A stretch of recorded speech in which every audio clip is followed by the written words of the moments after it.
अस्सलाम वालेकुम व्यूअर्स। उम्मीद है कि आप सब लोग खैरियत से होंगे। और आज के इस व्लॉग के अंदर हम आप लोगों के पुरज़ोर इसरार के ऊपर उस टॉपिक को डिस्कस करेंगे जिसके बारे में सुनने को आप लोग बेताब हैं। जी बिल्कुल, आजकल चूँकि रियल इस्टेट की जो मार्केट है वो बिल्कुल अपने बूम पर है और उस पर उसके बूम पर जाने की कुछ सॉलिड रीज़न्स हैं। तो हम उनको डिस्कस करते हैं कि उनकी वजह से अभी कौन से सेक्टर्स जो हैं वो मूव कर गए हैं और कौन से सेक्टर्स मूव फर्दर करेंगे, और अब हमें क्या करना चाहिए, और क्या ये सॉलिड ग्राउंड्स पर मूवमेंट है, और आगे बजट में क्या हम लोग एक्सपेक्ट कर रहे हैं। और सबसे एंड के ऊपर हम डिस्कस करेंगे कि जो हमारी रियल इस्टेट एजेंट्स कम्युनिटी है इस सिचुएशन में उनको क्या करना चाहिए। तो हम स्टार्ट ये करते हैं कि सबसे पहले तो हम मुबारकबाद देंगे गवर्नमेंट को कि उन्होंने जो FBR रेट्स में अप्रॉक्सीमेटली 30% के करीब रिडक्शन की। तो उस रिडक्शन के साथ क्या हुआ कि हमारी जो कॉस्ट ऑफ ट्रांजैक्शन है वो काफ़ी हद तक रिड्यूस हो गई। अब अगर हम ये देखें कि कल को बजट के अंदर अगर हमारी परसेंटेज जो है वो डिफरेंट टैक्सेस की अगर फर्दर रिड्यूस हो जाती है तो ये बड़ा ज़बरदस्त कदम होगा और रियल इस्टेट इंडस्ट्री एक दफ़ा दोबारा से अपने बूम की तरफ जाएगी, रिवाइव होना शुरू हो जाएगी। और जब ये इंडस्ट्री चलेगी तो इसका मतलब है कि कम से कम 72 इंडस्ट्रीज़ जो इसके साथ अलाइड इंडस्ट्रीज़ हैं वो भी ऑटोमेटिकली उनका पहिया भी चलेगा। तो ओवरऑल पूरे मुल्क के अंदर एक पॉजिटिव जो वेव है वो चल पड़ेगी। सो दोस्तों, एक तो ज़बरदस्त कदम था कि हमारे जो FBR रेट्स हैं उनको रिड्यूस किया गया। स्टैम्प ड्यूटी को भी FBR रेट के साथ अटैच कर दिया गया। अब स्टैम्प ड्यूटी और FBR रेट दोनों सेम हो गए और ये इनको फौरी तौर पर इम्प्लीमेंट कर दिया गया। एक और बहुत ज़बरदस्त फैसला जो कि सुप्रीम कोर्ट की तरफ से आया, सेक्शन 7E जो 7E टैक्स था उसको जो ख़त्म किया गया, बहुत ज़बरदस्त फैसला था। वो ऑलमोस्ट 1% ऑफ FBR रेट बड़ी अमाउंट बनती थी और काफ़ी सालों से इस वजह से जो है, जो कि एक्चुअली होना नहीं चाहिए था, ये एक डीम्ड रेंटल इनकम थी। ये वो इनकम थी जो कि आपको नहीं आ रही थी बट उसको अज्यूम कर लिया गया था और उसके ऊपर भी टैक्स लगा दिया गया था। तो इसके भी ख़त्म होने के साथ हमारी जो ओवरऑल ट्रांजैक्शन की कॉस्ट है वो रिड्यूस हुई। ये बेसिकली सेलर पे कर रहा था जब वो अपने कोई प्रॉपर्टी को सेल करता था। और देन इसके बाद हम आते हैं कि DHA ने DHA फेज़ 9 प्रिज्म के अंदर जो पोजेशन दिया डिफरेंट ब्लॉक्स है, जैसे अभी JKL&M। तो वो पोजेशन देने के साथ भी अब एक एक्टिविटी स्टार्ट होगी। एंड यूजर्स वहाँ पर घर बनाएंगे। घर बनाने के लिए ऑब्वियसली जब पोजेशन मिलेगा तो वो प्लॉट परचेज करेंगे और प्लॉट परचेज करेंगे तो देन उसके ऊपर घर बनेगा। तो वहाँ पर एक एक्टिविटी स्टार्ट होगी। उसके साथ क्या होगा कि वहाँ पे भी एक चहल पहल होगी और प्राइसेस जो हैं वो मूव करेंगी। तो अल्टीमेटली जो हमारे रियल इस्टेट एजेंट्स हैं उनका बिजनेस जो है वो चलेगा।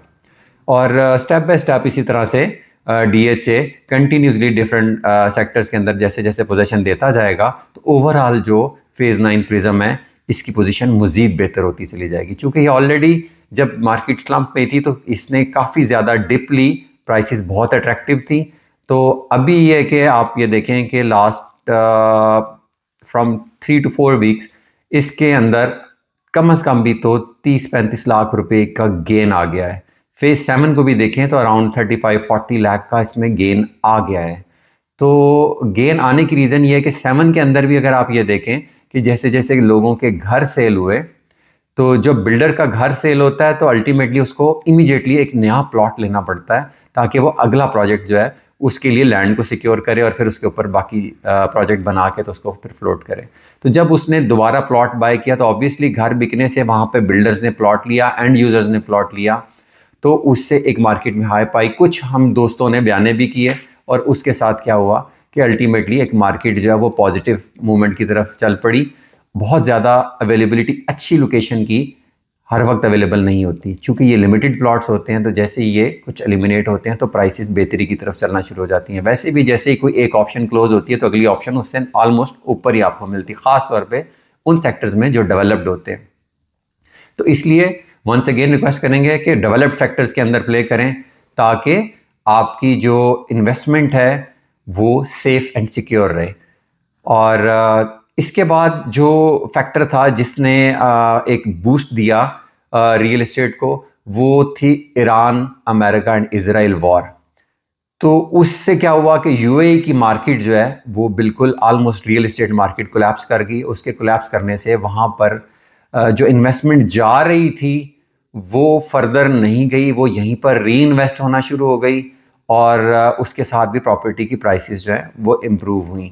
और जो वहाँ पर लिक्विडिटी पड़ी हुई थी वो अल्टीमेटली यहाँ पर वापस आना शुरू हो गई, और कुछ दूसरे मुल्कों में भी गई। ऑब्वियसली उसका कुछ शेयर हमारे पास भी आया। कुछ उस जंग की वजह से जो उसके समझे आफ्टर शॉक्स थे, उसमें कुछ कंट्रीज ने नेगेटिव रोल प्ले किया, और उसकी वजह से लोगों को अपनी वो इनसिक्योरिटी की वजह से उन्होंने अपने पैसे वापस अपने अपने मुल्कों में भेजने शुरू कर दिए।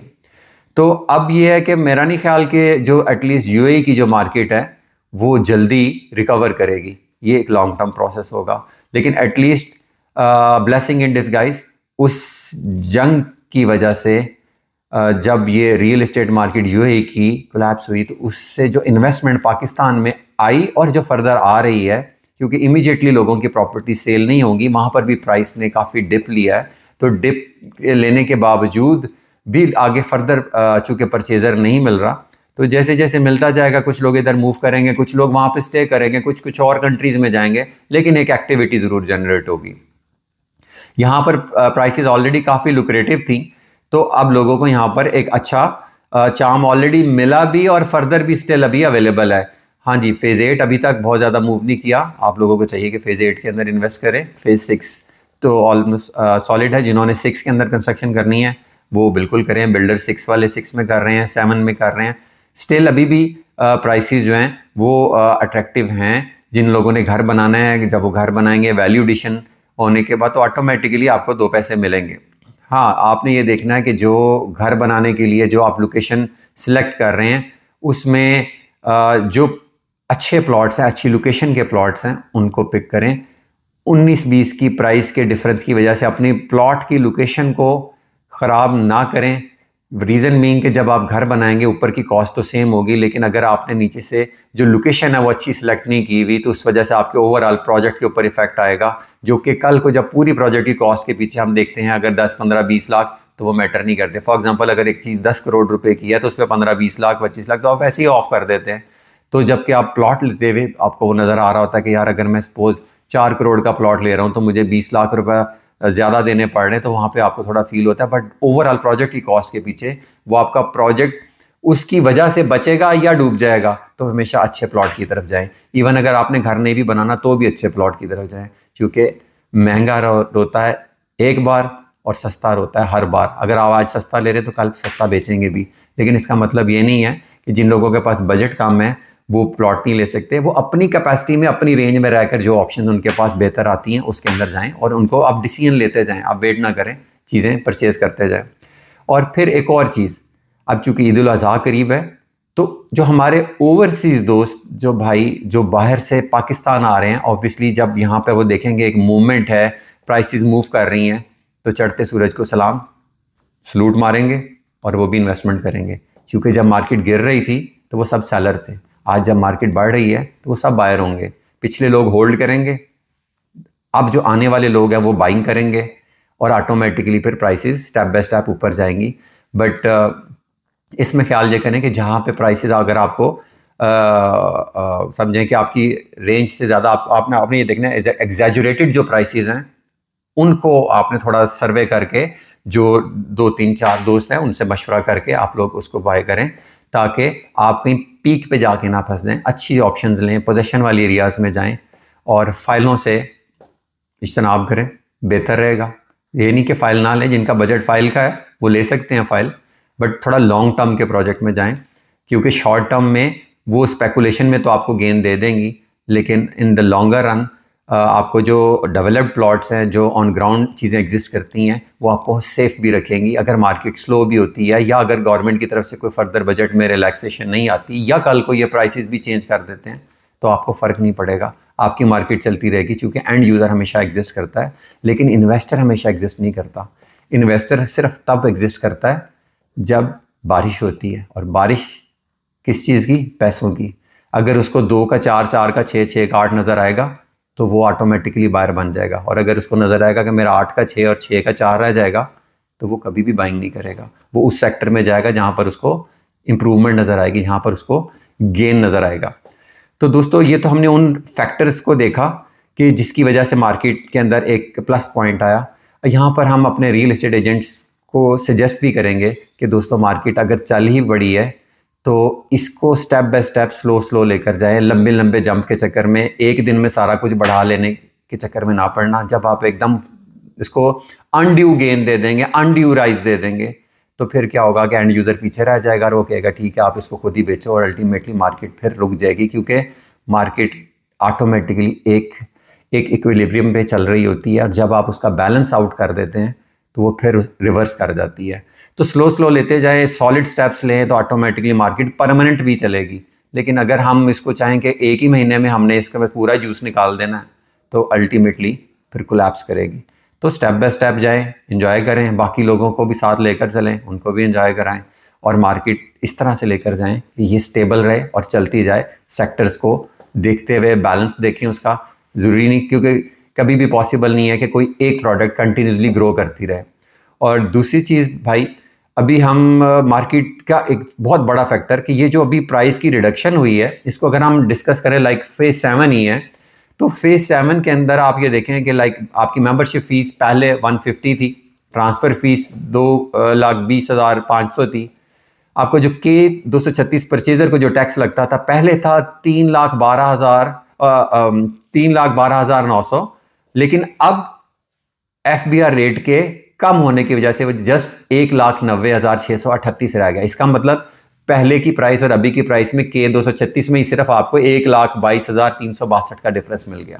ऐसे ही स्टैम्प ड्यूटी पहले आपको फेज 7 में एक कनाल के प्लॉट के अगेंस्ट 4,97,000 पे करना पड़ती थी, अब सिर्फ आपको 2,54,184 पे करना पड़ेगी। इसका मतलब 2,42,816 रुपए आपके इसमें भी सेव होंगे।